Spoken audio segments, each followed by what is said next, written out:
Mean ये जो समाधान होंगे कि फ्रॉड है या फ्रॉड नहीं है, इस पे डिस्कस होगा कोर्ट में। और कोर्ट भी क्या पूछेगा कि बताओ क्यों आप ऐसा मानते हो कि मिस्टर एक्स ने क्या करा है, फ्रॉड। तो बर्डन ऑफ प्रूफ हमेशा वाई पर है, उसको एविडेंस प्रोड्यूस करने में, और वो भी कौन से, कॉन्क्लूसिव, कि सर मेरे पे कॉन्क्लूसिव एविडेंस है कि मिस्टर वाई ने क्या करा है, फ्रॉड, नॉट नेग्लिजेंस। समझ में आ रही बात? लिख लीजिए उसके ऊपर। आईसीआई आपसे विलफुल नेग्लिजेंस भी पूछ सकता है। इट मींस वो किसकी बात कर रहा है, नेग्लिजेंस की नहीं कर रहा, फ्रॉड की कर रहा है। चलिए तो दोबारा से पॉइंट पढ़ेंगे। द पार्टनर मस्ट, पार्टनर या पार्टनर्स, ओके, कौन सा, committing fraud in conduct of business of the firm, उसकी बात कर रहे हैं जिसने फ्रॉड करा है। Must 100% bear the losses to the firm, मतलब indemnify the losses to the firm। जो भी उसने लॉस कराया है फर्म को, वो रियम्बर्स कौन करेगा, वो फ्रॉडुलेंट पार्टनर। नेक्स्ट कह रहा है आपसे नेग्लिजेंस की बात करेगा। The partner is committing negligence, वहाँ क्या था, फ्रॉड, यहाँ क्या है, in conduct of the business of the firm subject to the contract bear the losses to the firm। अच्छा, अगर कोई नेग्लिजेंस गलती से कुछ गलत कर देता है और जिससे फर्म को क्या हो रहा है, लॉस, तो उस पे क्या लग जाएगी, ये जर्नल लॉ है, ये जर्नल लॉ है। फॉर एन एग्जाम्पल, मैं और आप पार्टनर, हमने बोला देखो हमारी ड्यूटी स्पेसिफाई हो गई, आप खरीद के लाओगे, मैं बेचूंगा।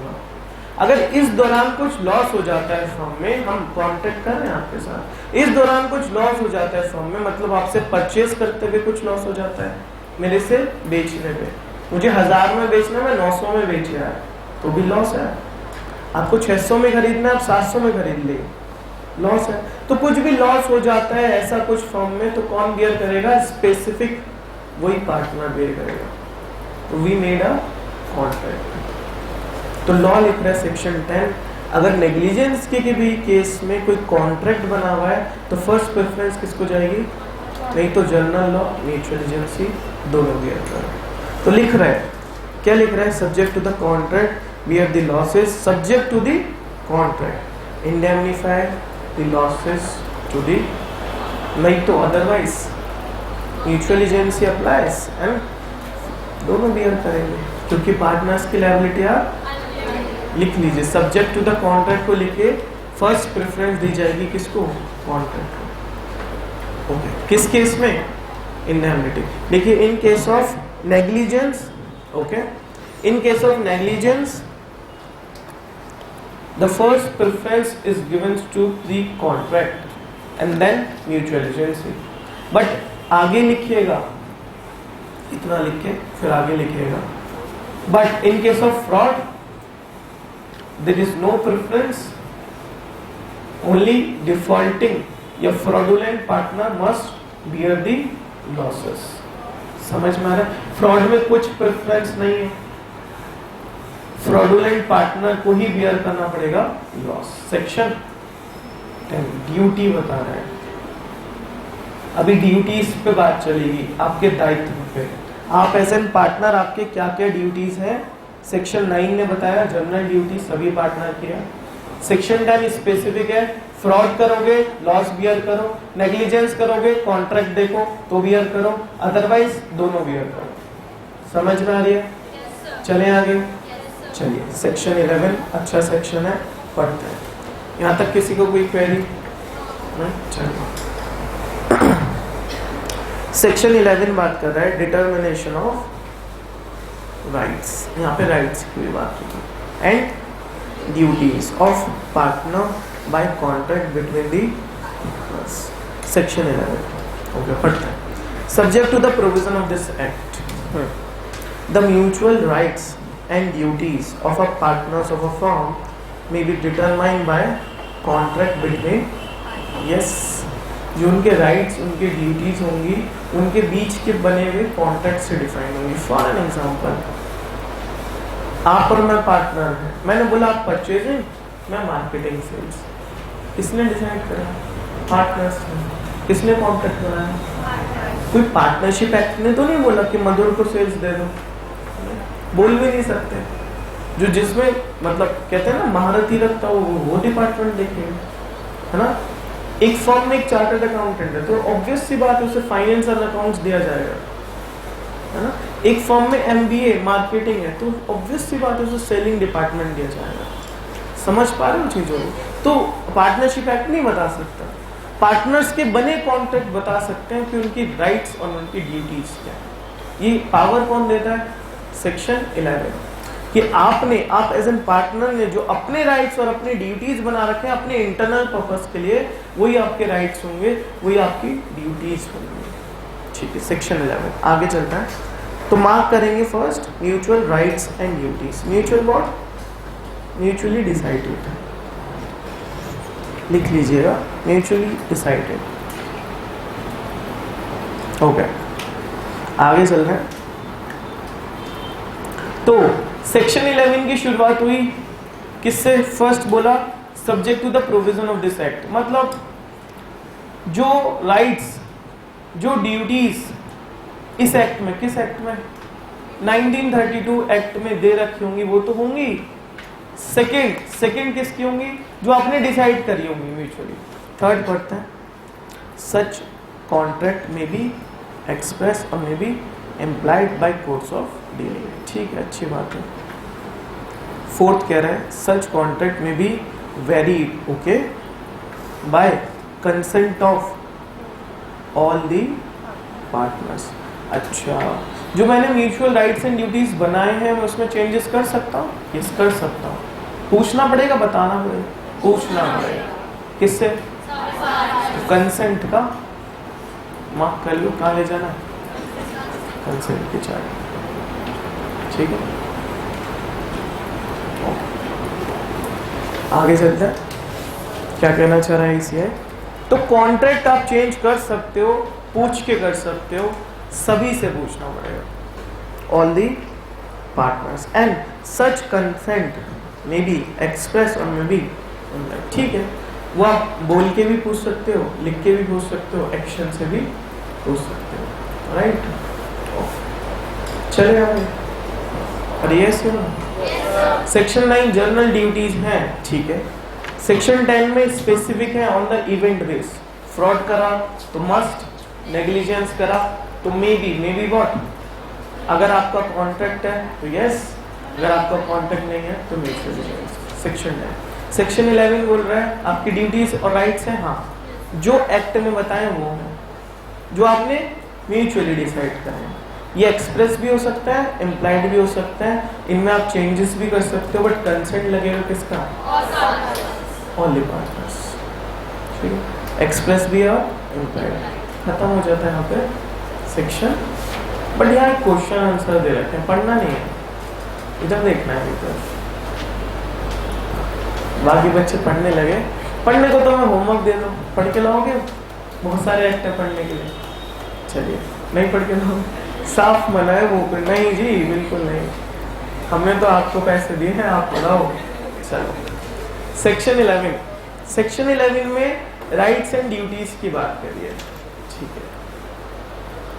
एक क्वेश्चन आता है आईसीआई का यहाँ पे, एक पार्टनर को जो राइट्स एंड ड्यूटी एक्सरसाइज करने हैं वो in relation to the partnership form करना है, ठीक है। कि एक पार्टनर अपना इंडिविजुअली बिजनेस खोल सकता है इन सेम लाइन ऑफ बिजनेस जो उसका फॉर्म का है। फॉर एन एग्जाम्पल, दो पार्टनर है, आप और मैं, हम दोनों ट्रेडिंग ऑफ स्पोर्ट्स करते हैं, क्रिकेट बैट बेचते हैं, तो ठीक है, हमें क्रिकेट बैट की अच्छी नॉलेज हो रखी होगी, है ना, क्योंकि बहुत सारी टाइप्स के बैट्स आते हैं, इंग्लिश विलो, कश्मीरी विलो, आपने सुना होगा तो, है ना। हाँ, तो देयरफॉर अब हमें क्रिकेट बैट की अच्छी नॉलेज है, आपको भी मेरे को भी। अब मैंने सोचा इंडिविजुअली यार मैं पार्टनरशिप फॉर्म से तो प्रॉफिट कम आ रहा हूँ PSR के रूप में, रेम्युनरेशन भी ले ही लेता हूँ, इंटरेस्ट भी मिल ही जाता है, साइमल्टेनियसली मेरे पे 2-3 घंटे और बच जाते हैं, मैं अपना इंडिविजुअली यही same line of business sports का अपने नाम में इंडिविजुअली भी खोल लेता हूँ। इट इज अलाउड और नॉट? क्यों? क्योंकि फॉर्म के हित में नहीं होगा, वो कंपटीशन अगर बना लोगे हाँ हाँ तो फिर फॉर्म का प्रॉफिट गिर जाएगा, competition personal profit. Personal profit, हाँ कुछ और अपने लिए सोच रहा है, फर्म के हित में नहीं सोच रहा। और कुछ किसी के पर्सनल ओपिनियन कुछ? देखो गुनगुनाहट फुटफुटाहट मत करो यहाँ पे, जो चल रहा है आजकल, है ना, इधर बात करो। हाँ हाँ जी, अरे क्या माना जाएगा? इलीगल माना जाएगा कि वो फर्म के हित में नहीं सोच रहा इस तरह से। चलिए पढ़ते हैं, आईसीए क्या कहना चाह रहा है हमसे। Question, can a partner carry other business while is a partner? The answer is yes, other business, but in same line of business. क्या लिखा है? चलो पढ़ते हैं। Yes, subject to the contract between the partner. Suppose आप और मैं partnership firm में आते हैं, ठीक है, पार्टनरशिप बनाते हैं, हमने क्या स्पोर्ट्स का बिजनेस करेंगे। कल को जाके आप बोलने लगे कि सर 2-3 घंटे हमारे स्पेयर हैं, मैं एक बिजनेस और डाल रहा हूँ फार्मास्यूटिकल्स का, डाल लो? हाँ डाल तो लो, बट सब्जेक्ट टू दी आप पार्टनर आए हो फर्म में, तो वो जो 2-3 घंटे भी है ना, इसी फर्म के लिए लगाओ। फॉर एन एग्जाम्पल, ये तो फिर वो बात हो गई ना, एक जगह जॉब कर रहा हूँ, फिर सेकंड जॉब भी कर रहा हूँ, कैसे पॉसिबल है? अगर आप एक जॉब कर रहे हो तो आपके पास फिर स्पेयर टाइम कहाँ बचा? 9 to 5 आप वहीं हो। हाँ आफ्टर 5 आप कुछ सोच सकते हो, बट वो बोल रहे हैं उसके लिए भी क्या चाहिए? कॉन्ट्रैक्ट चाहिए। किससे? Other partners. पूछ के कर सकते हो, अगर उन्होंने मना कर दिया तो नहीं कर सकते। सेम लाइन का बिजनेस डायरेक्टली नहीं कर सकते, पूछ के कर सकते हैं। कहाँ लिखा है? अच्छा लिखा हुआ पढ़ेंगे अभी। Yes, the question is yes, subject to the contract between the partner, a partner carry other business while is a partner. ठीक है, वो कर सकता है। आगे चलता है, अभी तो यही क्वेश्चन है, अभी एक क्वेश्चन पेंडिंग हो गया कि सेम लाइन का कर सकता है या नहीं कर सकता। ठीक है, हाँ भी सेक्शन बच तो है ना। हाँ ठीक है, आगे कह रहा है subsection 5, agreement in restraint of trade. ऐसे एग्रीमेंट जहां पर हम कॉन्ट्रैक्ट कर लेते हैं कि आप इस ट्रेड को नहीं करेंगे। कैसे? Not with standing anything contain in section 27। What do mean of not with standing anything contain in this section? क्या है इस लाइन का मतलब, क्या होता है? लिखा है not with standing anything contain in the section 27 of Indian contract act 1872। दिख रहा है लिखा हुआ? यस लिखा तो है। मतलब क्या है?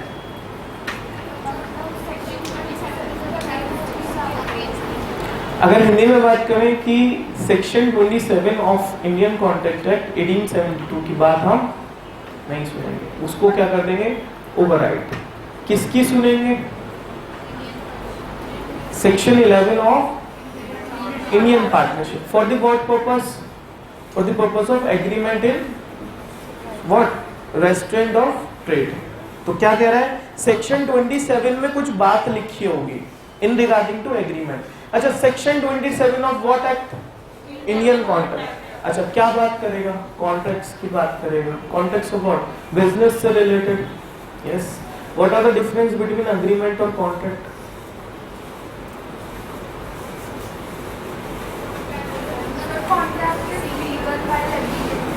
Very good. और एग्रीमेंट?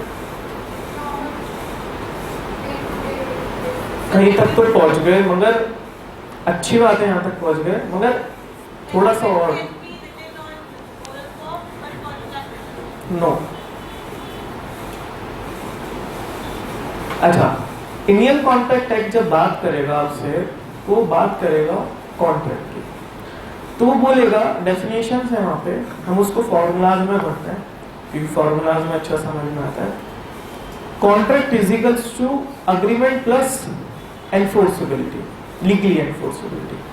एक अग्रीमेंट एनफोर्सेबल बाय लॉ नहीं है तो वो कॉन्ट्रैक्ट नहीं बन सकता। अगर एक एग्रीमेंट प्लस उसमें एनफोर्सेबिलिटी का राइट आ जाता है तो क्या बन जाता है? कॉन्ट्रैक्ट। फॉर एन एग्जांपल, मैंने और आपने कॉन्ट्रैक्ट कर लिया कि बेटा सीए बन के आप सी की क्लास नहीं खोल सकते। अगर आपने खोल दी और मैं कोर्ट ऑफ लॉ में चला गया तो इट इज एन कॉन्ट्रैक्ट। और अगर आपने खोल दिया और मैं नहीं जा पा रहा, कहां पर? कोर्ट ऑफ लॉ में, तो इट इज एन सिंपल। समझ में आ गया? तो yes, agreement in restaurant of trade क्या कह रहा है? Notwithstanding anything contained in section 27 of Indian contract act 1872, तो जो इंडियन कॉन्ट्रैक्ट एक्ट के 27वें सेक्शन में लिखा होगा उसकी बात मत मानना रेस्ट्रेंट ऑफ ट्रेड के लिए। किसकी मानना? सेक्शन 11 की। क्या बात मानना? पढ़िए जरा। सच contract, what contract? Restaurant in trade वाले, वो सच contract may B provided that a partner shall, what shall? 100% shall not carry on any business other than that of the firm while he is a partner। तो section 27 क्या कहता होगा? You can do, आप कर सकते हो कोई भी बिजनेस, बट सेक्शन 11 क्या कह रहा है? You can not do any business. तो फॉर एन एग्जाम्पल, अगर मैं और आप पार्टनरशिप में आते हैं तो मैं at the time of incorporation of partnership आपसे बोलता हूँ कि आप पार्टनरशिप के अलावा कोई बिजनेस नहीं कर सकते, तो आप नहीं कर सकते एज पर सेक्शन। कोई भी business same line trade, same line of trade नहीं, कोई भी बिजनेस नहीं, तो आप कोई भी बिजनेस नहीं कर सकते। अगर ये हमारा बीच कॉन्ट्रैक्ट नहीं हुआ तो कोई भी बिजनेस कर सकते, बट कौन सा नहीं कर सकते? कहाँ लिखा है? अभी पढ़ेंगे। ठीक है, यहाँ तक क्लियर है? हाँ, ये तो कह रहा है कि कोई भी नहीं कर सकते, कोई भी नहीं कर सकते। कहाँ लिखा है? हाँ, कॉन्ट्रैक्ट, अरे जनरल लॉ क्या कह रहा है? नहीं कर सकते। मगर अगर आपने कॉन्ट्रैक्ट बना लिया कि हाँ कंसेंट ले ली तो कर सकते हो ना। एक तो है मैंने रेस्ट्रेंट ऑफ ट्रेड का कॉन्ट्रैक्ट बना लिया कि हम नहीं कर सकते, तो नहीं कर सकते। मैंने कुछ नहीं लिखा, कोई कॉन्ट्रैक्ट नहीं है, तो कर सकते हो। और मैंने अगर कॉन्ट्रैक्ट बना लिया, आपने और मैंने कॉन्ट्रैक्ट, ठीक है, आप फार्मास्यूटिकल कर लो तो आप कर लो,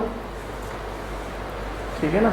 तो आप कब नहीं कर सकते? केवल रेस्ट्रेंट ऑफ ट्रेड में नहीं कर सकते, जब आपने at the time of incorporation ऐसा कॉन्ट्रैक्ट बना लिया कि आप दूसरा बिजनेस नहीं कर सकते, तो आप जब ही नहीं कर सकते, बाकी आप किसी भी स्थिति में कर सकते। समझ में आ रही है? हाँ, बताओ आप क्या लिखते हो? ठीक है, अच्छा, कॉन्ट्रैक्ट कब बनेगी? वेरी गुड, जब रजिस्टर्ड हो जाएगी। ठीक है, हाँ जी, कुछ और क्वेश्चन? कर सकते हो, ठीक है। किसका नहीं बना हुआ? रेस्ट्रेंट ऑफ ट्रेड का, है ना। हाँ जी, कोई और क्वेरी मन में से? शंका वगैरह कुछ उलझने, है ना, कुछ नहीं समझ में आ रहा हो? चलो, यहाँ खत्म होता है सेक्शन 11। 9 में क्या बात करी? Journal duty. 10 में फ्रॉड और नेग्लिजेंस की बात करी। अच्छा, एंड 11 में राइट्स एंड ड्यूटीज की बात करी। पहले तो एक्ट से देख लेना, फिर अपने कॉन्ट्रैक्ट से देख लेना, फिर एक्सप्रेस भी हो सकता है, इम्प्लाइड भी हो सकता है। चेंज करना है, कंसेंट लेके कर लेना सभी की। दूसरा बिजनेस कर सकते हो, कर सकते हो। अगर रेस्ट्रेंट ऑफ ट्रेड है तो नहीं कर सकते। समझ में आ रही? चलिए आगे चलते हैं। सेक्शन 12। सेक्शन 12 कह रहा है the conduct of the business. Okay, पढ़ते हैं। Subject to the contract between the, क्या है subject to the contract between the partners? क्यों लिख रहे हैं लाइन बार बार? ये बार बार आएगी line, subject to the contract between the partner. 12 से ऑनवर्ड्स आएगी। हाँ जी, 12 से ऑनवर्ड्स की लाइन आएगी, subject to the contract between the partner. What? हाँ जी, दोबारा से कुछ नहीं, ये बोल रहे थे कि पार्टनर्स के बीच कॉन्ट्रैक्ट है। चलिए पढ़ते हैं, आगे बढ़ते हैं। एवरी पार्टनर, हर एक पार्टनर, हाँ, every partner has a right to take part in the conduct of including sleeping partner. Section कौन सा बोलता है? 12। अब हमें रेफरेंसेस भी चाहिए, तो स्लीपिंग पार्टनर को पावर किसने दी? क्योंकि एवरी लिखा है, एवरी इंक्लूड्स स्लीपिंग ऑल्सो, सब। But partner by holding out नहीं कर सकता क्योंकि वो स्पेसिफिक ट्रांजैक्शन के लिए आया है। उसकी लायबिलिटी कितनी है? Only and only specific transaction. हाँ, अच्छा आगे चलते हैं। इधर every partner is bound to attend diligently to his duty in the conduct of business. जो भी उसकी ड्यूटी है, चाहे जर्नल है चाहे कॉन्ट्रैक्ट के द्वारा स्पेसिफिक है। समझ पा रहे हो? हाँ, दोनों। जर्नल तो सबको ही करनी है, और जो कॉन्ट्रैक्ट में स्पेसिफिक कर दी कि आप परचेजिंग, तो yes your duty is for purchasing department. कल को जाके आप ये नहीं बोल सकते यार आज मन नहीं कर रहा, ड्यूटी परफॉर्म नहीं करता। नहीं, करनी है। जब तक आप खरीद के नहीं लाओगे, बेकिंग कैसे, प्रॉफिट कैसे बनेगा? ठीक है। सी कह रहा है any difference arising as to ordinary matters. Mark करेंगे ordinary matters. Any difference arising as to ordinary matters connected with the business may be decided by majority of the partner. What do you mean of ordinary matters in a partnership? Sale purchase. Extraordinary matters. Example. अगर ordinary ये है तो extraordinary भी तो कुछ होगा। Abnormal sale, हाँ, ये क्या होता है? एबनॉर्मल लॉसेस तो मैंने भी सुने। हाँ, कुछ भी बोल सकते हैं, यही सही करना है हमें अपने आप को। बताइए, अगर ऑर्डिनरी मैटर्स मेरी सेल्स परचेज है तो एक्स्ट्रा ऑर्डिनरी क्या हुए फिर? Sale of scrap. पक्की बात, कच्ची बात। हाँ जी, लॉसेस जैसे, अच्छा embezzlement ordinary extra ordinary? Embezzlement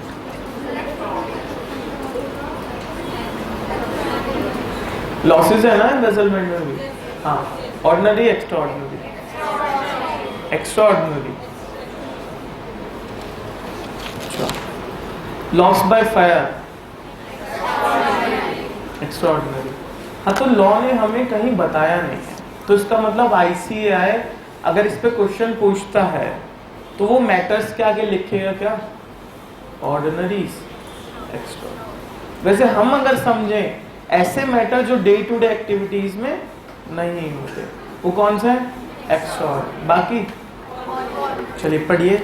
every partner is bound to attend, any differences arises as to ordinary matters. अगर कोई भी डिफरेंस अराइज होता है in respect of ordinary matters connected with the firm business may be decided by majority of the partner. But अगर कोई difference arise हो रहा है due to extraordinary items which is decided by the all partner, क्या लिखा है? चलो पहले ordinary पढ़ लेते हैं। Decided by the majority. What do you mean of majority? Majority by age? मतलब बड़े बड़े सारे पार्टनर्स। मेजॉरिटी बाय नंबर, है ना? हाँ, जैसे 5 पार्टनर तो कितनी मेजॉरिटी? 3। ठीक है, लिख लीजिए मेजॉरिटी बाय नंबर। नहीं तो मेजॉरिटी बाय एज भी समझ लेते हैं। Majority numbers, majority in age नहीं। And every partner shall what? shall have a right to express his opinion before matter. हर एक पार्टनर के पास राइट है अपनी ओपिनियन रखने का, चाहे वो फेवर में हो या अनफेवर में। अच्छा, 3 पार्टनर बोल रहे हैं I am in favour, majority out of 5? Yes. But 2 अपनी बात नहीं रख सकते? रख सकते हैं। लिखा and what? every partner shall have a right to express his opinion before the matter is decided, but no change may be made in the nature of business without the consent of, अगर extraordinary item हुए तो फिर all partners की consent लगेगी, ठीक है। लिखा नहीं है बट यही मतलब है ordinary. Nature of business is the, आपने स्पोर्ट्स की जगह फार्मास्यूटिकल खोल दिया, right, nature of business change हो गया। ओके सर, आगे चलते हैं। D, what every partner has a right to have access and to inspect and what copy any books of accounts of the firm. ये rights पढ़ रहे हो ना? अच्छा, किस में डाल दोगे? इम्प्लाइड है, मतलब पढ़ते ही पता चल जाना चाहिए, राइट्स के चार्ट में डालना। ओके, तो every partner has a right, क्या राइट है उसके पास? एक्सेस, मार्क करेंगे, inspect, third and last what? Copy. तो कैसे बोलेंगे? एक्सेस, इंस्पेक्ट एंड कॉपी का राइट है किसके पास? What is of access? देखना पड़ेगा, हाँ, इंस्पेक्ट, चेक करना, कॉपी, फोटो कॉपी निकालना, है ना, ठीक है। अगर इनमें से कोई एक राइट नहीं मिलता तो पार्टनर से बोला गया, अरे तुम देख तो रहे हो, चेक तो कर रहे हो, कॉपी क्यों ले जा रहे हो, ऐसा बोला जा सकता है, उसका राइट है, वो ले जा सकता है कॉपी, ठीक है। चार पार्टनर में से दो एग्री कर रहे हैं, दो नहीं कॉपी करने के लिए नहीं, ऊपर वाले पार्टनर मेजॉरिटी वाले कितने पार्टनर हैं? चार हैं। हाँ, अगर ऐसा हो जाता है कि इक्वल इक्वल हो जाता है, दो एग्री दो डिसएग्री, तो मैटर कुछ नहीं होगा। उसके लिए क्या करना पड़ेगा? हमें एक नया पार्टनर और ऐड करना पड़ेगा। हाँ, नहीं रिटायर कर नहीं सकते, ऐड ही करना पड़ेगा। रीजन में रिटायर क्यों होगा कोई, है ना, तो ऐसा पार्टनर ऐड कर लो इधर इधर इधर, क्योंकि ये प्रोविजन निकलता है आपका कंपनीज एक्ट से। For an example, same majority का कंपनीज एक्ट में भी होती है। बोर्ड मीटिंग में अगर इक्वली शेयर आ जाता है कि यस, आधे डायरेक्टर्स बोलते हैं यस, आधे नो, तो आपको एक नया एडिशनल डायरेक्टर लाना पड़ता है। तो जो भी प्रोविजन अगर हम डिसाइड नहीं कर पाते पार्टनरशिप से, तो हमें या तो कॉन्ट्रैक्ट एक्ट या कंपनीज एक्ट का हवाला लेना पड़ता है इसके लिए। तो देयरफॉर हमें एक नया एडिशनल पार्टनर लाना पड़ेगा उस केस में। हाँ जी, इसके अंदर से सी वाला पॉइंट है, इसमें एनी डिफरेंस लिखा है, तो डिफरेंस का क्या मतलब? Difference losses. ऑर्डिनरी मैटर में प्रॉफिट हो रहा है, थोड़ी ना मेजॉरिटी की बात सुनोगे, तो चल ही रहा है, पार्टनरशिप ही इस पे चल रही है। चलिए आगे चलते हैं। क्या और राइट है, क्या और लायबिलिटीज है, पढ़ते हैं ई पॉइंट में। In the event of death, okay, death of a partner is heir or legal representative or their duly authorized agent shall have a right to access, inspect, copy of books of accounts. What do you mean of books of accounts?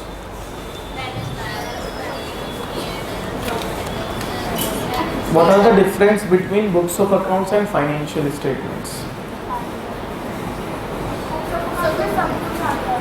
Including financial statement. और financial statement में books of account नहीं आता ऐसे। हाँ जी,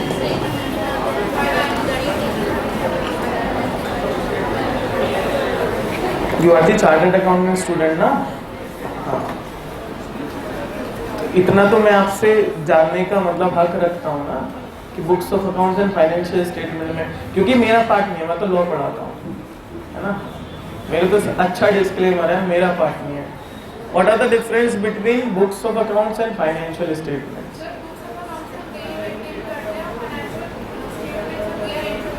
ठीक है, तो ये एक मेन तो नहीं है, एक टाइप हो गया डिफरेंसेस।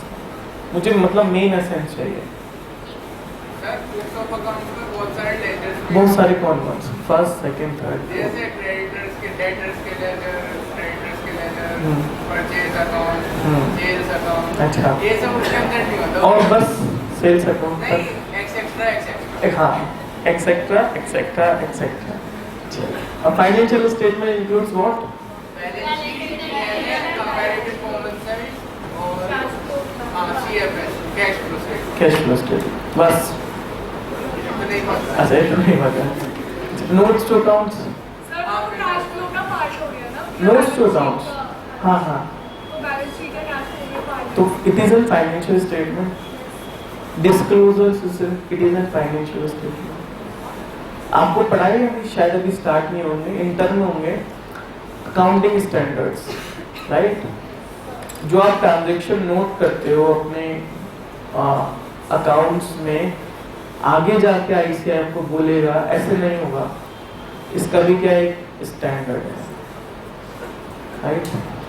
ये जो आप समझते हो कॉस्ट और NRB which ever is lower, कहाँ लिखा है? AS2 में लिखा है, इन्वेंटरी है AS2 आपके क्वेश्चन। हाँ, तो ऐसे ही आपके पास AS आएंगे, वो बताएंगे कि यहाँ लिखा है, अभी तक पता नहीं था कि कहाँ लिखा है, अब बताया जाएगा कि यहाँ लिखा है। तो सेम ऐसे अकाउंटिंग स्टैंडर्ड आपको बोलेंगे कि आपने अकाउंटिंग एडजस्टमेंट कर दी as per the AS, simultaneously you should make a disclosure कि आपको ये डिस्क्लोजर देने हैं, such as related party transactions. आपने अकाउंटिंग एडजस्टमेंट तो कर दी, सेल परचेज, लोन टेकन और given as per accounting standard, but you should make a disclosure कि आपने किस रिलेटेड पार्टी के साथ कितनी ट्रांजैक्शन करी है, किस नेचर की करी है, किस अमाउंट की करी है, as per the AS 18, right? As per section 188 of companies act 2013। तो हर चीज का एक रेफरेंस है एक्ट में, अकाउंट्स में, लॉ में। तो देयरफॉर हम क्लास किस पे थे? हम थे बुक्स ऑफ अकाउंट्स पे। What is in books of accounts? Homework लिख लीजिए, what are the difference between books of accounts and financial statements. अच्छा, चलिए ठीक है, सेक्शन 12 तक हमने खत्म करा, एक बार देख लेते हैं 9 to 12, 12 to 9। 9 के बारे में बात करते हैं। कितनी है? 4। अब मैं आपसे एक्सपेक्ट करता हूँ कि आप मेरे साथ बोलेंगे कितनी है? 4। First, greatest common advantage, just and faithful, full information render to accounts. Section 10 categorise करता है इंडैम्निटी को 2 तरह से, फ्रॉड में, नेग्लिजेंस। फ्रॉड के केस में वो ही partner, fraudulent partner must bear the losses, और अगर नेग्लिजेंस है तो पहले अग्रीमेंट कॉन्ट्रैक्ट देखो, second mutual, first preference contract. Section 11 duties के बारे में बात करते हैं। पहले ड्यूटीज जो डिसाइडेड बाय द एक्ट है, सेकंड जो म्यूचुअली डिसाइडेड है, थर्ड एक्सप्रेस हो सकती है, एम्प्लॉयड हो सकती है, चेंज वेरिएशन हो सकता है, कंसेंट लगेगी, लास्ट हाँ कुछ और भी हो सकती है। हाँ क्या? अच्छा, सेक्शन 12 क्या बात करता है? Conduct of business. क्या अभी तो बड़ा, हर एक पार्टनर के पास राइट है बुक्स ऑफ अकाउंट्स देखने का, इंस्पेक्ट करने का, कॉपी ले जाने का। अगर वो चला गया तो लीगल हायर और रिप्रेजेंटेटिव के पास सेम राइट आ जाता है, एक्सेस, इंस्पेक्ट, कॉपी। ठीक है, आगे चलें। सेक्शन 30 इंपॉर्टेंट सेक्शन है, क्वेश्चन यहाँ से पूछेगा ही पूछेगा, और ये सेक्शन 12th की थोड़ी सी बात आपसे करेगा, आपको लगेगा हम 12th में पहुँच गए हैं। ठीक है, सेक्शन 13 इंपॉर्टेंट है, पढ़ते हैं क्या कहना चाह रहा है। Mutual rights and liabilities subject to the contract between the partner. देखो फिर आगे क्या है इसका मतलब, क्लियर करते हैं। ऐसे कॉन्ट्रैक्ट जो किसने बनाए, पार्टनर, ठीक है। A partner is not entitled to receive remuneration for taking part in the conduct of, section 13। कोई भी पार्टनर एंटाइटल नहीं है टू टेक द रेम्युनरेशन। हमसे क्यों एंट्री करवाई फिर इतनी सारी पार्टनर्स रेम्युनरेशन की, ए का इतना रेम्युनरेशन, बी का इतना रेम्युनरेशन, वही एक्सेट्रा एक्सेट्रा, है ना। हमें क्यों पागल बना रखा था बचपन से फिर। हाँ जी, ये क्या लिख रहा है लॉ, दोबारा पढ़ते हैं चलो मिलके। अ पार्टनर, कोई भी एक partner is not entitled to receive remuneration for taking part in conduct of, मतलब आगे जाके आप ये भी बोल दोगे a partner is not entitled to take PSR, कुछ भी हो सकता है। सेक्शन 13 बोल रहा है बात। यस, देखो लॉ हमेशा क्या बात करेगा, जनरल बात करेगा, फिर उसकी क्या आएंगी, पढ़िए एक्सेप्शन फर्स्ट। नीचे दिख रहा है आपको 13A दिख रहा है, राइट टू रेम्युनरेशन पैराग्राफ। चलिए पढ़ते हैं। जनरली क्या कह रहे हैं, no partner is entitled to receive any remuneration in addition to his PSR of the firm for taking part in the business of the firm. आगे कह रहे हैं but this rule can always be varied by express agreement. ये rule क्या हो सकता है, change हो सकता है by way of what agreement, partnership deed. अगर पार्टनरशिप डीड में लिखा होगा रेम्युनरेशन दिया जाएगा तो रेम्युनरेशन, अदरवाइज नहीं दिया जाएगा as per section 13 clause A। समझ में आ रही है बात। हर किसी पार्टनर को रेम्युनरेशन नहीं मिलेगा, किसे मिलेगा, जो पार्टनरशिप डीड में लिखा है, एग्रीमेंट में जिसको लिखा उसको ही मिलेगा, ठीक है। आगे चलता है 10। A partner can always, sorry, a partner can claim what, remuneration, कब, remuneration even in absence of contract. एक पार्टनर क्लेम कर सकते हैं अपना रेम्युनरेशन अगर पार्टनरशिप डीड में भी नहीं लिखा, कब, when such remuneration is payable under the continuous uses of firm. In other words, where it is a customary, mark करेंगे customary, where it is a customary to pay remuneration to a partner for conducting the business of the firm, he can claim even if in the absence of a contract for payment of same या remuneration हो गए। ये बात कर रहा है कौन सी partnership की, ऐसी पार्टनरशिप फॉर्म जिसमें डीड में तो रेम्युनरेशन के बारे में कुछ नहीं लिखा बट पार्टनर्स को रेम्युनरेशन दिया जाता है।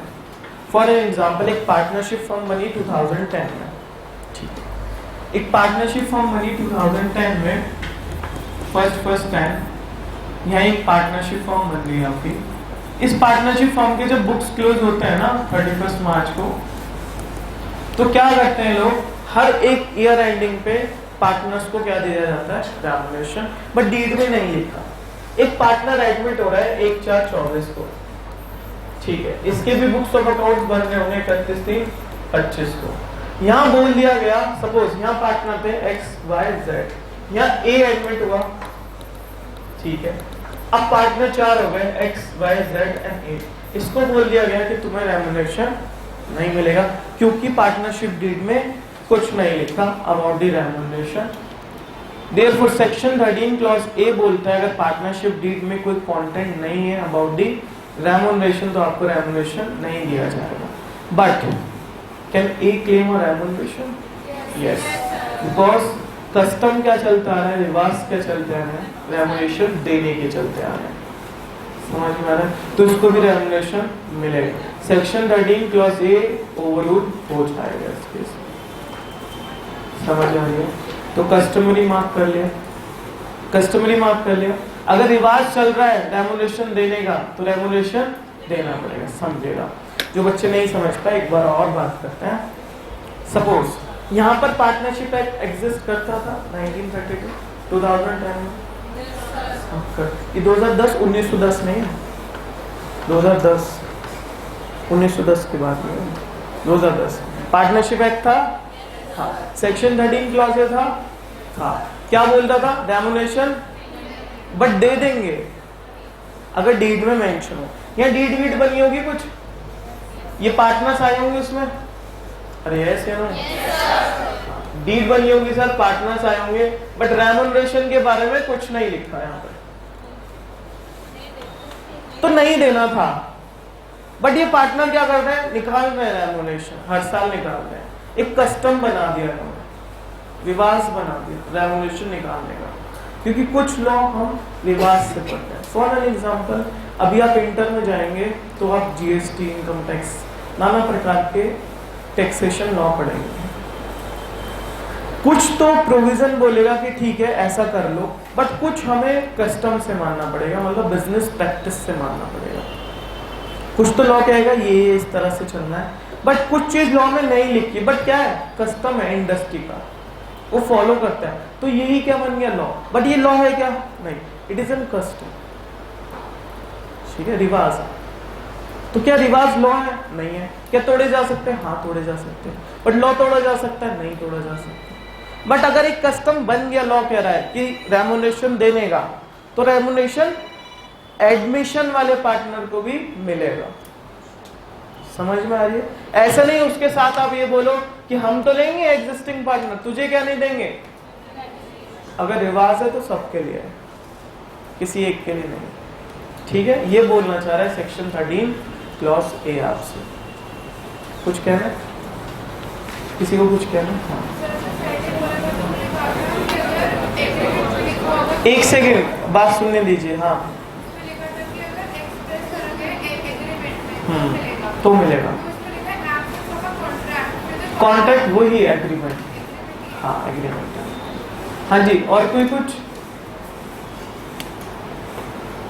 तो रेमुनेशन नहीं मिलेगा, कम मिलेगा जब पार्टनरशिप डीड अग्रीमेंट में लिखा होगा। अच्छा, अगर नहीं लिखा हुआ तो भी मिल सकता है? हाँ मिल सकता है, अगर कस्टम है तो। राइट, चलिए आगे चलते हैं। सर पॉइंट नंबर बी पढ़ रहे हैं आप, ऊपर ही आ जाइए वापस से। The partner are entitle to share equally in profit earn and shall contribute equally to losses sustained by firm. ठीक है, अच्छा कब? हाँ, अगर कुछ नहीं लिखा तो इक्वली बांटेंगे, बट लिखा है सेक्शन 13 क्लॉज बी में। मैडम कहाँ से पढ़ा दी थी? यहीं से पढ़ा दी थी, उन्हें पता था, है ना? नहीं पता था। देखो मैडम के बारे में कैसे बात करूँ, उन्हें नहीं पता था जी। आगे चलते हैं। Where a partner is entitled to interest on capital subscribed by him, such interest shall be payable only out of profits. अगर फॉर्म में प्रॉफिट्स हैं तो इंटरेस्ट दिया जाएगा, अदरवाइज यस। हाँ जी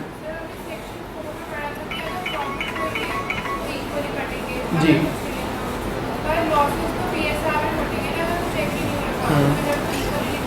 यहाँ जब है जब PSR ही नहीं है।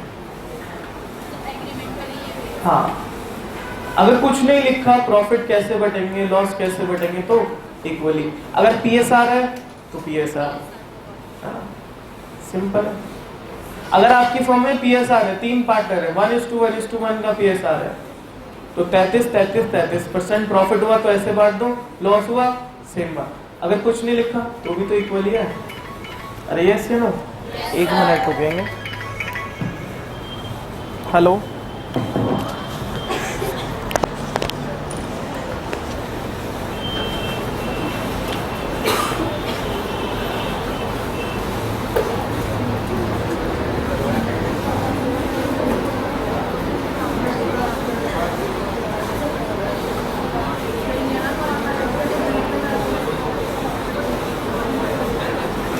$99751 5 1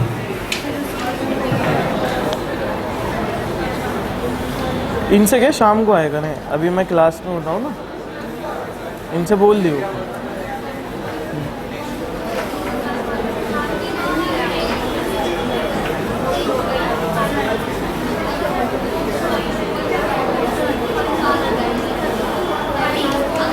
सेवन 0 6 5 7 6।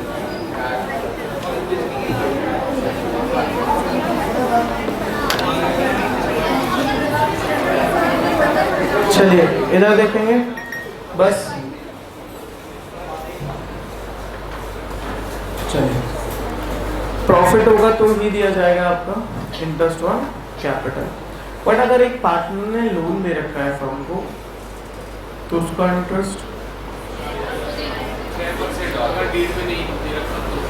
चल पढ़ लिया।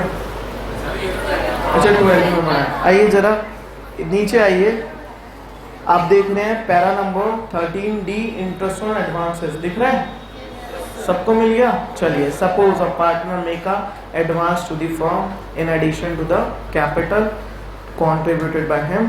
In such a case the partner is entitled to claim interest at the rate of 6% per annum। क्या लिखा है? सेक्शन 13 क्लॉज, ठीक है। पता था आपके मैडम को, जो भी बताया आपको, ये तो कैसे बताती, ठीक है कि मैडम कौन है। एक बच्चा वो से मैडम कौन है, वो 12th में जिसने अकाउंट्स पढ़ाया आपको। अच्छा संडे में है, चलिए चलो सर। तो दो बात हो गई, अगर पार्टनर ने एडवांस दे रखा है फर्म को, मतलब पार्टनर्स लोन है फर्म पे, तो उसका इंटरेस्ट 6% और इंटरेस्ट ऑन कैपिटल कितना %?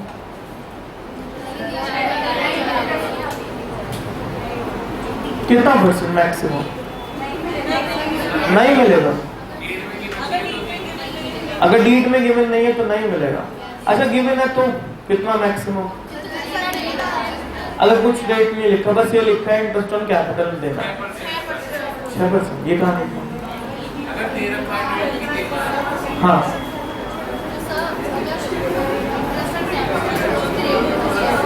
नहीं दिया ना।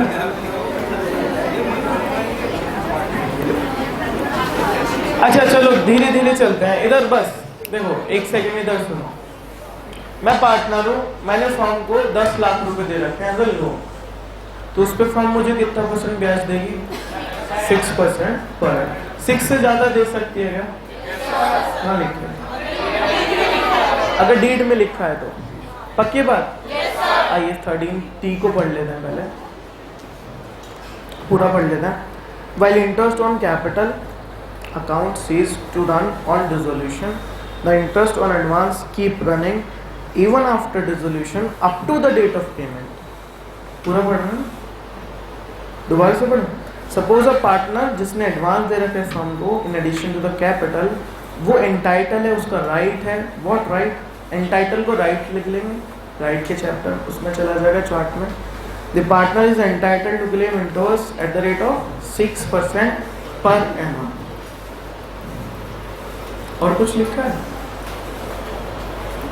कि अगर कॉन्ट्रैक्ट वगैरह कर लें तो 6 से ऊपर चले जाएंगे। अरे ये सुनो, तो 6 से ऊपर ले सकता हूँ।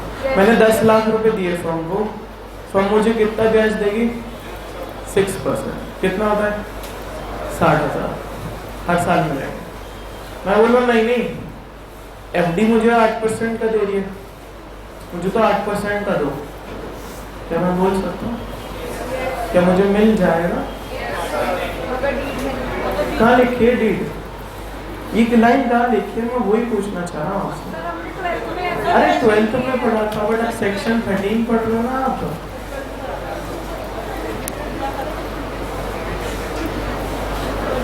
आपने कुछ भी पढ़ाओ, मुझे उससे कुछ नहीं लेना, वो सही था उस समय तक, बट अब जो पढ़ना है वो सेक्शन 13 पढ़ाएगा ना आपको। हाँ यही हर साल का मेरा यही है, यही आके कंफ्यूजन होता है बच्चों में, और जो कि पढ़ के भी आए हो आप लोग। बट 6% से ज्यादा बात कहाँ लिखी है? लिखा है क्या 6% के बाद कि अगर आप चाहो पार्टनर वगैरह डिसाइड कर लें, कंसेंट वंसेंट कर लें, तो 6 से ऊपर पहुंच जाए। लॉ में फिक्स कर रखा है कितना 6%। 6 से ज़्यादा अलाउड नहीं है। आपकी आज की ज़िंदगी के बाद इंटरेस्ट ऑन लोन 6% से ज़्यादा नहीं दे सकते, ठीक है। तो भी नहीं दे सकते। कितना अलाउड होगा 6%। इनकम टैक्स की जब आप ITR फाइल करोगे ना, इनकम टैक्स रिटर्न फाइल करोगे, तो अगर आपने 8% दे रखा है, 10%, 12% ब्याज दे रखा है, केवल और केवल बात करें इंटरेस्ट ऑन लोन की, कैपिटल में इंटरेस्ट ऑन लोन की बात करें, तो 6% से जितना भी ज़्यादा आपने दे रखा है वो एक्सपेंस आपकी इनकम का पार्ट बन जाएगा। मतलब उस एक्सपेंस पे भी क्या लग जाएगा, इनकम टैक्स, क्योंकि अलाउड कितना है 6% लॉ में, सेक्शन 13 क्लॉज D में। समझ में आ रही है? चलिए आइए वापस से आइए। अब मेरा क्वेश्चन कुछ इस तरह से है आपके पास कि इंटरेस्ट ऑन कैपिटल कितना हुआ फिर,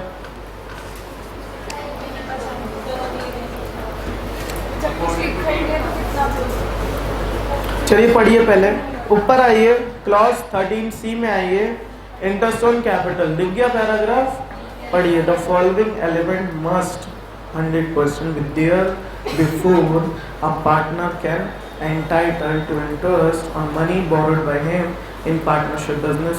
first element पढ़ रहे हैं, the an express agreement to that effect or practice of a particular partnership or any trade custom or any statutory provision which entitle him to such interest। तो yes, interest कब दिया जाएगा, अगर deed में लिखा होगा, अगर कोई एक्ट बोल रहा होगा, अगर कोई कस्टम चल रहा होगा, तो ये क्या जाएगा, इंटरेस्ट ऑन कैपिटल। अगर डीड में कुछ नहीं लिखा तो नहीं कुछ नहीं। अगर डीड में लिखा है इंटरेस्ट ऑन कैपिटल है, तो फिर है कितना परसेंट लिखा है यहाँ पे, या कुछ नहीं लिखा तो कोई परसेंटेज पे रेस्ट्रिक्शन नहीं है, mutually decided by the party. But यहां तो नहीं है। इंडियन पार्टनरशिप एक्ट 1932 में नहीं है, but section 40B of income tax act में है। हाँ, यहाँ जोड़ना पड़ जाता है दो लॉ को मुझे। अच्छा, सेक्शन 13 क्लॉज C, बच्चे देखना C है, C है।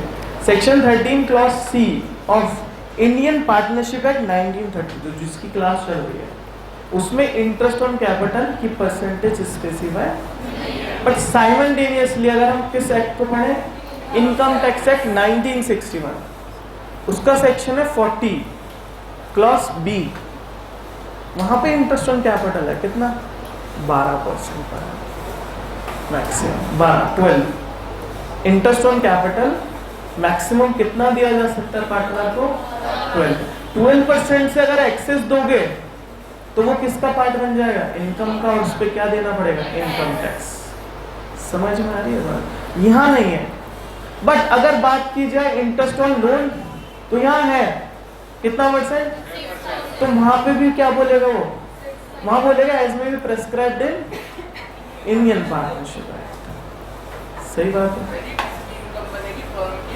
फर्म की बेटा।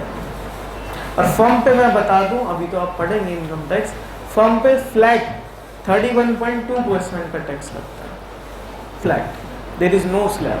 जो आप पढ़ते हो ना 12 लाख का स्लैब कर दिया, इतना कर दिया।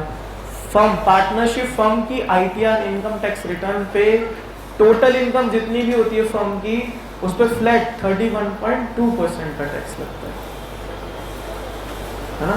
बाकी बात करेंगे इंटरनल, है ना, इनकम टैक्स पढ़ेंगे जब, बट उसके लिए आपको फाउंडेशन पास करना होगा। हाँ जी, हाँ वेरी गुड। 0.2 क्यों है जी, ऐसा क्यों है?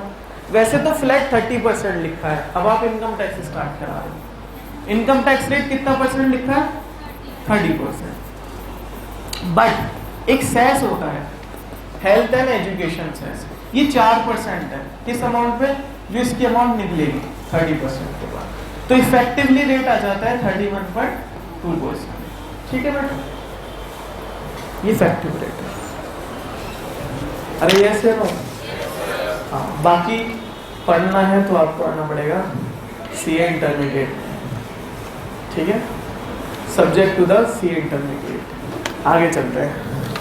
हाँ जी, अब तो इसकी सुनोगे ना, आपकी जिंदगी में इनकम टैक्स थोड़ी ना है अभी।